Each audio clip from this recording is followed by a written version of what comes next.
My dear student, আমি তোমাদের ABT test পেপারের ইতিহাস করাচ্ছি। এমসিকিউ, এসএকিউ, ম্যাপ, সত্য মিথ্যা, ব্যাখ্যা, মোট 36 নম্বরের প্রতিটা পেজ কমপ্লিট করাচ্ছি। দেখো, ম্যাপ যেখানে প্রতিটা ছেলে মেয়ে অসুবিধা বোধ করে, ম্যাপ পয়েন্টিংয়ের চারটে তোমাকে পারতেই হবে, তাহলে দেখবে তোমার প্রশ্নের কোনো অসুবিধা হবে না, শর্ট কোশ্চেন তুমি পারবেই। অতএব ভিডিওটি স্কিপ করবে না, প্রতিটা প্রশ্ন দেখো। আর যদি তুমি সাবস্ক্রাইব করে না থাকো না, তুমি অবশ্যই সাবস্ক্রাইব করে নাও, কারণ তোমার জন্য চ্যানেলটি খুবই গুরুত্বপূর্ণ। আমি যে ভিডিও দেবো সবার প্রথম যাতে তোমার কাছে পৌঁছায়, তার জন্য তোমাকে এই ব্যবস্থা করতে হবে। আর শুধু ইতিহাস নয়, সকল সাবজেক্ট পাবে, বাংলা, এমসিকিউ, এসিকিউ, ব্যাকরণ, বঙ্গবাদ সহ সব পেজের সলিউশন রয়েছে, চ্যানেলে গেলে পেয়ে যাবে। আর এখন করছি ইতিহাস, এরপরে দেখো 2-1 দিনের মধ্যে অন্য সাবজেক্ট, সব সপ্তাহের মধ্যে পুরো 7টি সাবজেক্টের 7টি সাবজেক্ট পুরো সলিউশন পেয়ে যাবে। চ্যানেলের সঙ্গে থাকো, সাবস্ক্রাইব করে রাখো। দেখো, স্টার্ট করছি আজ পেজ 466। প্রথম প্রশ্ন, ভারতের নিম্নবর্গের ইতিহাস চর্চার জনককে জানো? রণজিৎ গুহ। নাম কি? রণজিৎ গুহ। তারপরে দ্বিতীয় প্রশ্ন, বরেন্দ্র রিসার্চ মিউজিয়াম প্রতিষ্ঠা করেন কে জানো? বরেন্দ্র রিসার্চ মিউজিয়াম প্রতিষ্ঠা করেন, এটা হচ্ছে দেখো শরৎ কুমার, কিন্তু এখানে দেয়া নেই, শরৎ কুমার। তারপরে দেখো, বিশ্ব পরিবেশ দিবস প্রথম পালিত হয় কবে জানো? 5 জুন 1974 খ্রিস্টাব্দে, প্রথম 1974 খ্রিস্টাব্দে। কলকাতা বিশ্ববিদ্যালয় প্রতিষ্ঠিত হয় জানো কবে? উত্তর হচ্ছে 1857 খ্রিস্টাব্দে, 1857 খ্রিস্টাব্দে। বিদ্যাসাগর বাল্য বিবাহের বিরোধিতা করেন তত্ত্ববোধিনী পত্রিকা। কোন পত্রিকায়? তত্ত্ববোধিনী। মুন্ডা সমাজে বঙ্গা সূর্য দেবতা নামে পরিচিত কে জানো? উত্তর হচ্ছে বিরসা মুন্ডাকে ওরা দেবতা বলতো, বঙ্গা সিং বঙ্গা মানে সূর্য দেবতা। ওয়াহাবি কথার অর্থ নবজাগরণ। ওয়াহাবি কথার অর্থ কি? নবজাগরণ, তোমরা সবাই জানো এটা।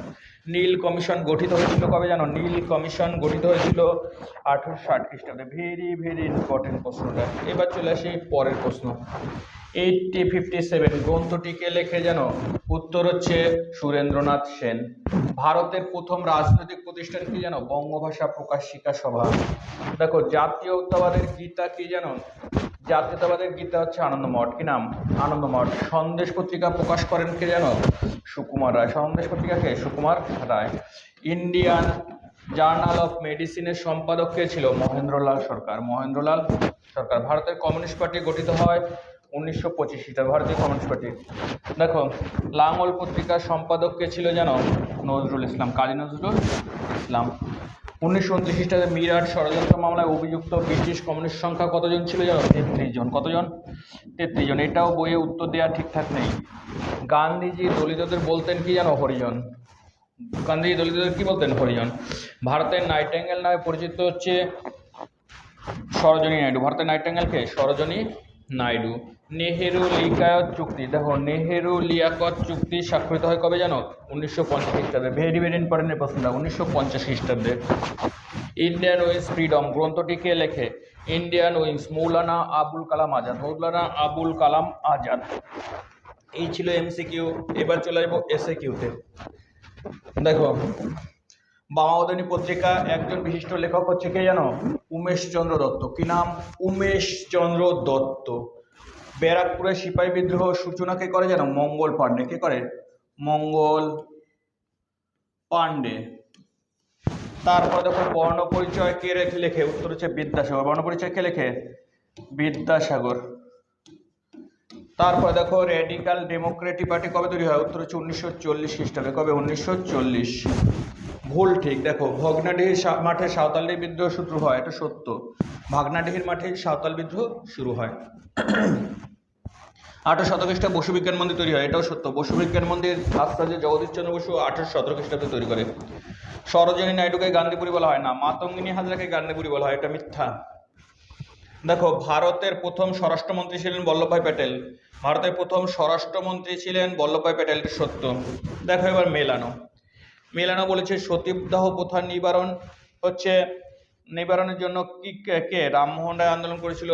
বর্তমান ভারতকে লেখে স্বামী বিবেকানন্দ বর্তমান ভারতকে লেখে। নবজাগরণ নবজাগরণ হচ্ছে অপর নাম রেনেসাস নবজাগরণ হচ্ছে। আর 1857 খ্রিস্টাব্দে বিদ্রোহ মঙ্গল পাণ্ডে কোন বিদ্রোহের নেতা ছিল? 1857 সালে বা মহাবিদ্রোহ বা সিপাহী বিদ্রোহের নেতা ছিল মঙ্গল পাণ্ডে। দেখো এবার মহাবিদ্রোহের কেন্দ্র দিল্লি, এই হচ্ছে দিল্লি, দেখতে পাচ্ছ নেপাল এদিকে নেপাল, এদিকে ভারত, এই মাঝে দিল্লি। সন্ন্যাসী ফকির বিদ্রোহ এলাকা, দেখো সন্ন্যাসী ফকির বিদ্রোহ এলাকা এটাই। বাংলাদেশের কিছুটা আর কি মাদ্রাজ, এই হচ্ছে মাদ্রাজ, দেখেছো ভারতের যেখানে ভাস করেছে সেটাই কি মাদ্রাজ। বাংলার নীল বিদ্রোহের এলাকা, দেখো নীল বিদ্রোহের এলাকা ঠিক সন্ন্যাসী ফকির বিদ্রোহের নিচে নদিয়া হচ্ছে নীল বিদ্রোহের এলাকা, এটা হচ্ছে নীল বিদ্রোহের এলাকা এটা। এবার চলে আসি ব্যাখ্যা। দেখো হিন্দু প্যাট্রিয়ট ছিল জাতীয়তাবাদী পত্রিকা, কারণ কি জানো? 2 নম্বরটা এটি ছিল, দেখো এটি ছিল প্রতিবাদী পত্রিকা। জাতীয়তাবাদী পত্রিকা কেন? এটা প্রতিবাদী পত্রিকা ছিল তাই। রাজা রামমোহন রায়কে ভারতের প্রথম আধুনিক মানুষ বলা হয়, কেন জানো? দেখো রাজা রামমোহন রায় 3 নম্বরটা, তিনি প্রথম ভারতীয় যিনি এক আধুনিক ভারতের স্বপ্ন দেখেছিলেন। প্রথম ভারতীয় যিনি এক আধুনিক ভারতের স্বপ্ন দেখেছিলেন। একটা ভারত সরকার 1929 খ্রিস্টাব্দে মিরাট ষড়যন্ত্র মামলা শুরু করে, কেন জানো? বিপ্লবী আন্দোলন দমন করবার জন্য। গান্ধীজি লবণ আইন ভঙ্গের মধ্য দিয়ে আইন অমান্য আন্দোলনের সূচনা করে, কেন জানো? দেখো লবণ অতি প্রয়োজনীয় নিত্য ব্যবহারের দ্রব্য, যা সকলের প্রয়োজন। লবণ অতি প্রয়োজনীয় নিত্য প্রয়োজনীয় দ্রব্য, যা ভঙ্গ করলে সকলের সঙ্গে যুক্ত হবে, তাই। এ ছিল আজকের এমসিকিউ এসএকিউ সকল প্রশ্ন। অতএব তোমরা চ্যানেলটি সাবস্ক্রাইব করে রাখো, তুমি লাভবান হবেই। একটি লাইক তো অবশ্যই চাই। একটু পরে আসছে পরবর্তী ভিডিও।